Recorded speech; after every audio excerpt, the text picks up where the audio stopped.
Hello छात्रों, online class में आप सभी छात्राओं का स्वागत है। तो आइए आज हम नवम वर्ग के त्रयोदशा जो पाठ है, त्रयोदशा यानी 13, त्रयोदशा पाठ यानी 13 जो दिया है किशोराणाम मनोविज्ञान, किशोराणाम मनोविज्ञान यानी किशोरों के मन का जो भाव होता है, इसी पाठ को दे दिया है किशोराणाम मनोविज्ञान। ये हमारा पाठ जो है जो नवम वर्ग के किशोराणाम मनोविज्ञान से प्रस्तुत किया गया है, जिसमें किशोरों के भावी जीवन के बारे में बताना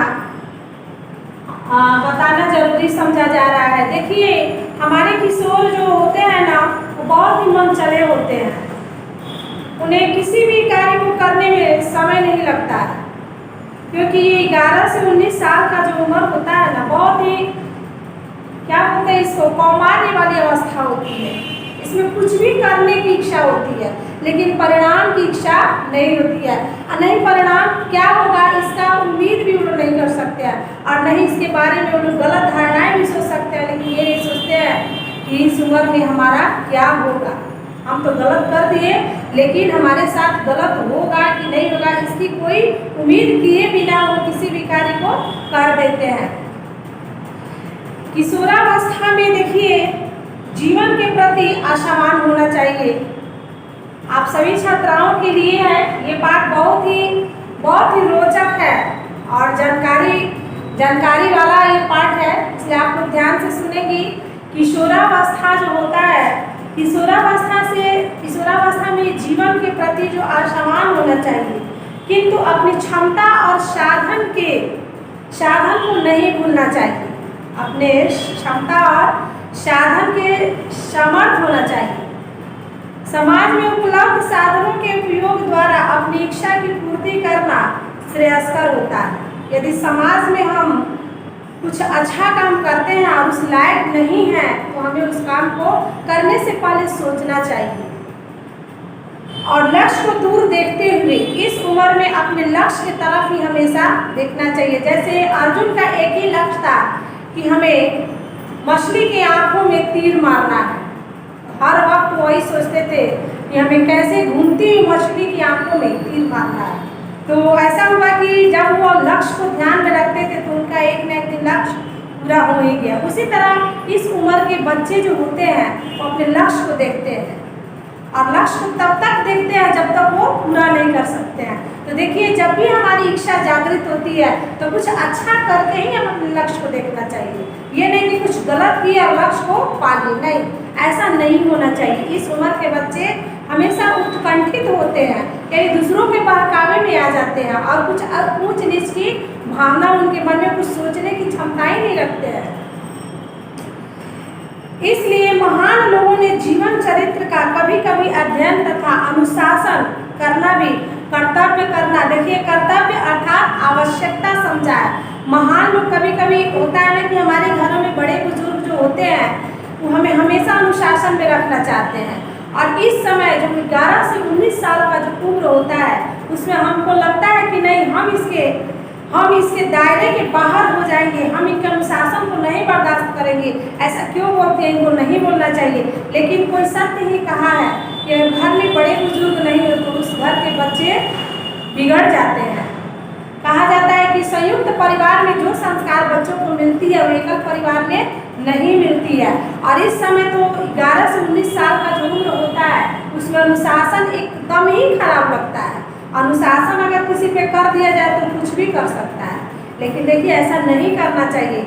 आपके घर में जो बड़े बुजुर्ग लोग हैं वो बहुत अनुभवी हैं, तभी तो आपको हर गलत कार्य करने से पहले रोकते हैं, सतर्क कराते हैं, क्योंकि उनके ऊपर कुछ न कुछ अनुभव का पाषाण हुआ है।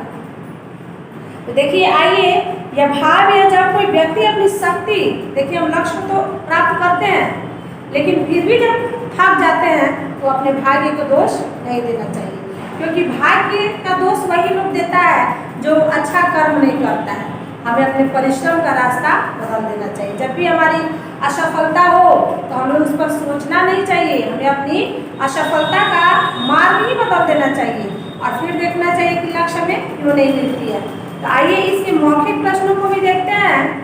क्या है मौखिक प्रश्न दिया है इसमें, प्राकृतिक नियमों का, ये मौखिक हमारा जो प्रश्न है किशोरावस्था मनोविज्ञान का जो मौखिक प्रश्न है, एक का क जो दिया है और है कि प्राकृतिक नियमों का, प्राकृतिक का नियम क्या है। तो यहाँ हम लोग लिखेंगे परिवर्तन प्राकृतिक नियम, परिवर्तन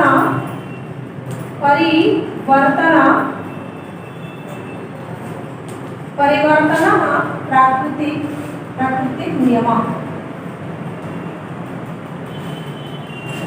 ये परिवर्तन ही प्राकृतिक का नियम है।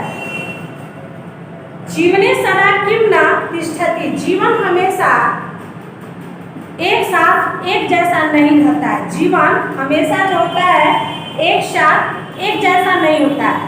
तो हम लोग लिखेंगे यहाँ पे जीवने सदा एक रूपता न तिष्ठति, जीवने सदा लिखा हो गया, जीवने सदा एक रूपता न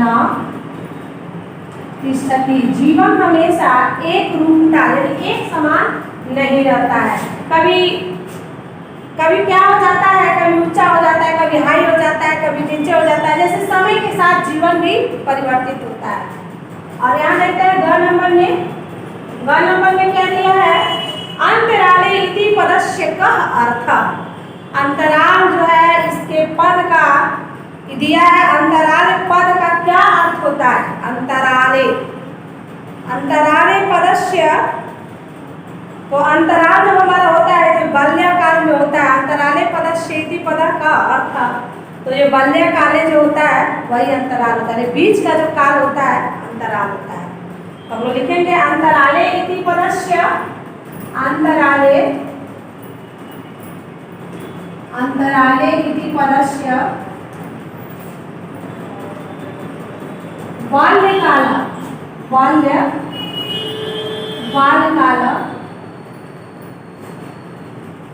बाल्यकाल युवावस्था मध्ये भवति, बाल्यकाल और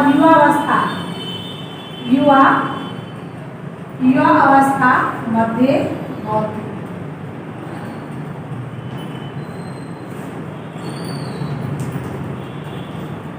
हमारा जो अंतराल का जो समय होता है बाल्यकाल से लेकर के युवा काल तक चलता है। अब घ नंबर में दिया है मानसिक स्वच्छंदता कदा पदम धारयति, मानसिक स्वच्छंदता कदा पदम धारयति, तो इसको भी हम देखेंगे। कह रहे कि मन से स्वच्छंद कौन होता है, किस उम्र में धारण किया जाता है। तो हम लोग लिखेंगे यहाँ पे मनसा घ में देखते हैं, नीचे थोड़ा सा दिक्कत है, देखते हैं ऊपर।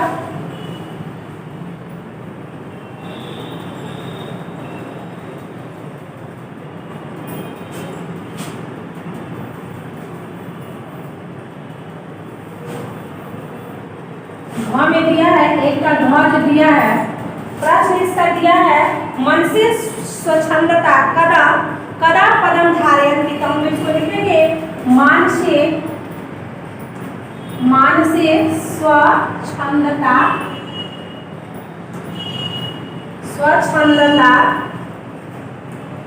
तदा पदम धारयति, तदा पदम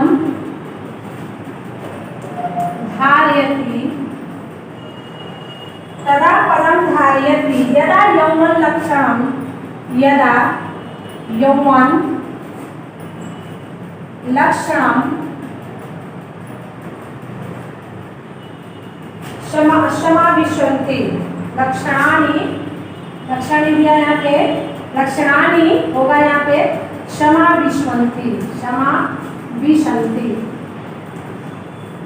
अब देखिए कह रहे हैं कि मन से स्वच्छंदता तब धारण किया जाता है जब बच्चा बालक जो होता है हमारा किशोर जो होता है यौवन लक्षण आ जाता है, तभी उनका मन भी बदलता रहता है, हर वक्त कुछ गलत करने की इच्छा बढ़ जाती है। वही चीज कर रहा है कि जब मन में स्वच्छंदता तब धारण करती है जब वो बच्चा यौवन अवस्था में आ जाता है।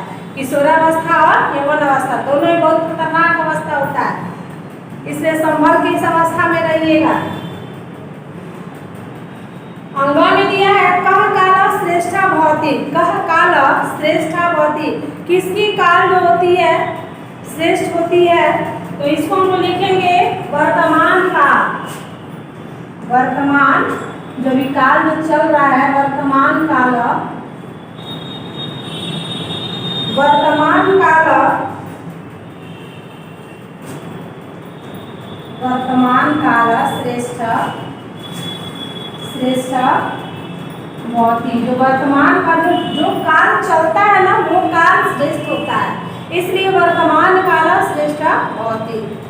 अब अगला दिया है क्वेश्चन नंबर जो 2 दिया है उसको भी हम लोग देखते हैं।